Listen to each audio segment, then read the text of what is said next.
Hi, boys and girls. Today is Tuesday, and I'm here to share another story with you by Amy Krause Rosenthal and Scott Magoon.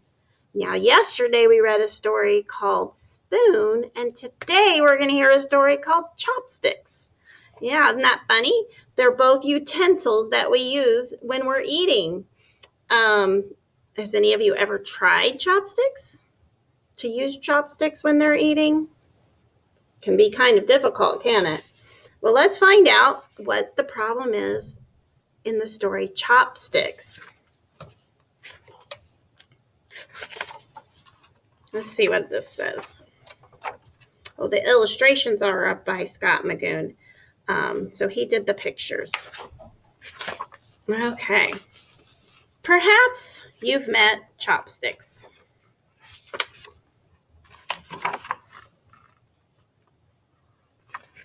They've been best friends forever.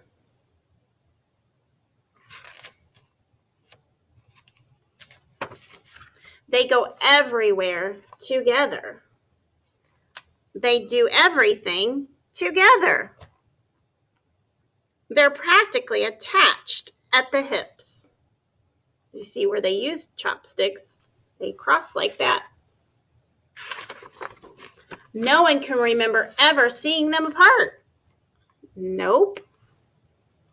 Fork says nope. And knife says never.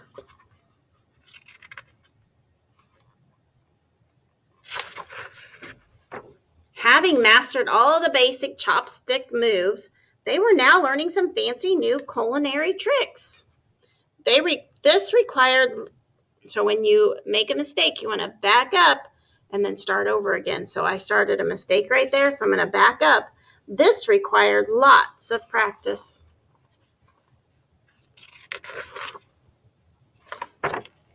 And that's how it happened, just like that. Snap. You see what happened? Let's use our illustrations to see. So right here, snap. Uh-oh. Chopstick broke, but only one of them. He needs a doctor. Ouch, he said. The others all waited quietly. Oh, wait, I missed a page. I got to back up and reread because I skipped one. Chopstick was quickly whisked away.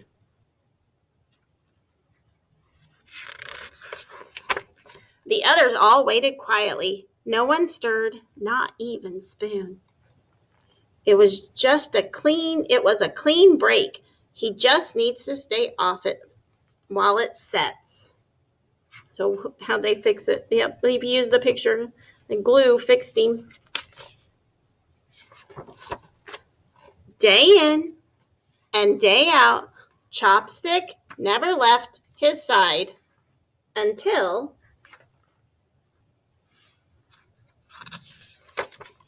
listen, you need to get out and venture off on your own a bit. What could I possibly do without you? Nothing, that's what. You'd be surprised. Go, my friend, and then come back and tell me all about it. Go, chop, chop. So the one friend that got hurt is sending the other friend and says, go try it. Go do some things without me. At first, Chopstick was just plain stumped. That means he didn't really know what to do. Then, slowly but surely, new and unusual ideas presented themselves, and he began to see all that was possible. He shoots and he scores. So here he's playing with Play-Doh. How do I look? And here he put food on him. You moved. No, I didn't. In this picture, he's playing pickup sticks.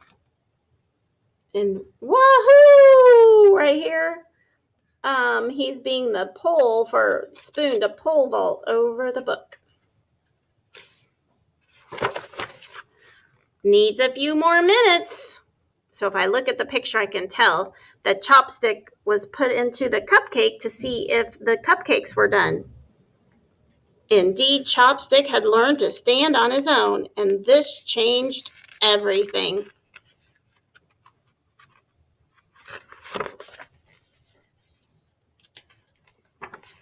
Unexpectedly, being apart had made each of them even stronger. How's that leg? Feeling fantastic. And not only that, they realized how many great new things they could now share. So they're trying all kinds of new things together. They're stilts, and this one they're like a thing that makes circles. It's called a protractor. They can play the drums. They can be used to paint. Knife knew this revelation called for a toast. He was sharp that way. 2 chopsticks, to standing on your own and to sticking together. Hit it, boys. And they're using themselves to play a song on the piano called Chopsticks.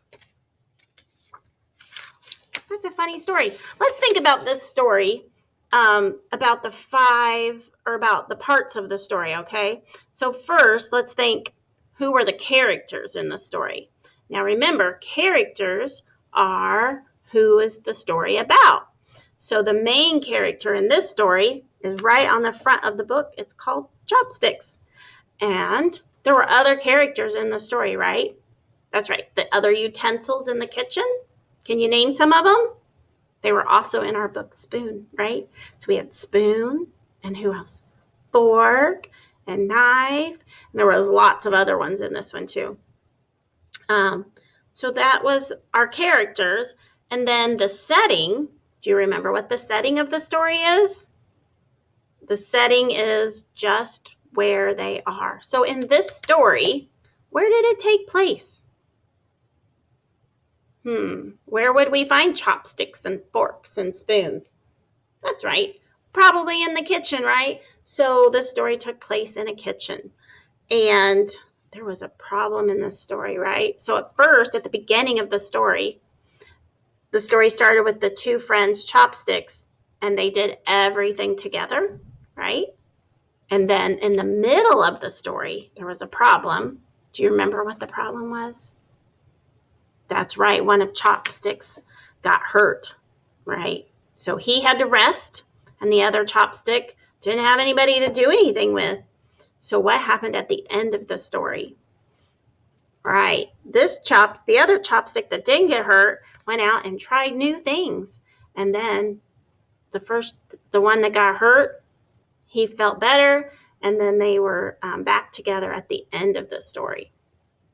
So that's the parts of a story. But today, after we are done reading this, I want you to think of some things. And you're going to get this paper that has the chopsticks on it.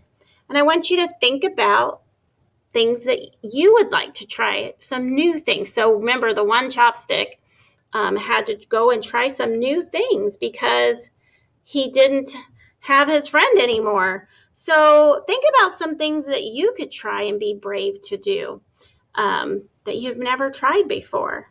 Mrs. Hofer did this just last weekend.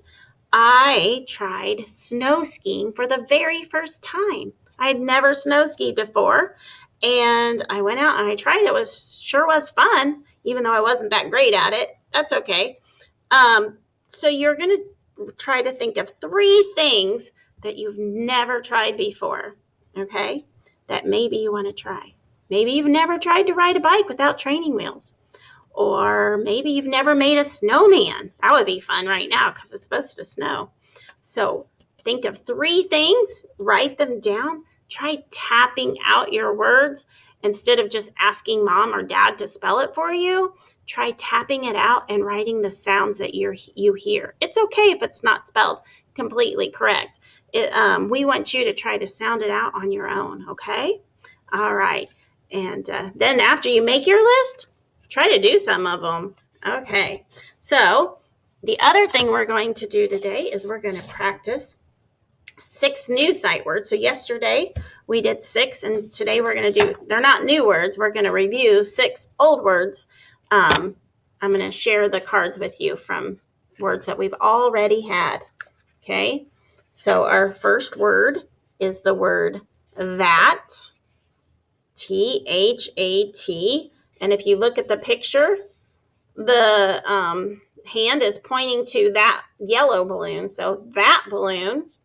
And if you look, TH makes a the sound, and AT says at. So that balloon. Okay, maybe you already know this one. It's just W-E, and then you put your arm around your friend and say, we are friends. Okay. This one, C-O-M-E, and then wave your hand. Come, here, come. All right, we have A-N-D, so you're going to take some salt and pepper. Salt and pepper. This is the word and. This one's kind of a funny one to me. N-O-W. Do you know what that one is? So the N makes the N sound, and the O-W says ow. So now, and it cracks me up because sometimes little kids, like littler than you, when they get mad or they want something and they say, now. Yeah, they want it now. And then we have the word what. W-H-A-T, what. Now the A and T doesn't say at like it did in that. It says ut. W-H-A-T, what. What did you say? Yeah, what did you say? The word is what.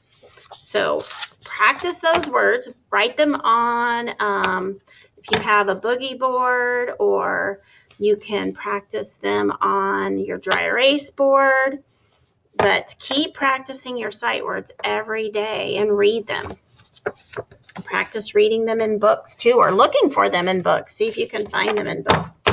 Okay, so before we leave for today, we're just going to try something new. I'm going to say a word, and then we're going to add a sound to that word to make a new word. So, for example, if I say the word is pen, and I want to add a sound to the beginning of it. So I have pen, pen, spin, right? The new word was spin. Okay, let's try it again. So the part I'm going to tell you first is lap, and we're going to add a sound to it. Lap, add s at the beginning. Slap, slap, right? Okay, good. All right, let's try it again. Pit, add a s to the beginning. Pit, spit, spit, spit, right? Okay, and then we have a lip. Okay, you know what I'm going to add to the beginning? I'm going to add a lip, slip, slip. Very good. Okay, sometimes it's fun to play with sounds and words and see what new words you can make. So I hope you enjoyed our book, Chopsticks by Amy Krouse Rosenthal. And tomorrow we're going to read another one of her books that's really great too. So I will see you tomorrow.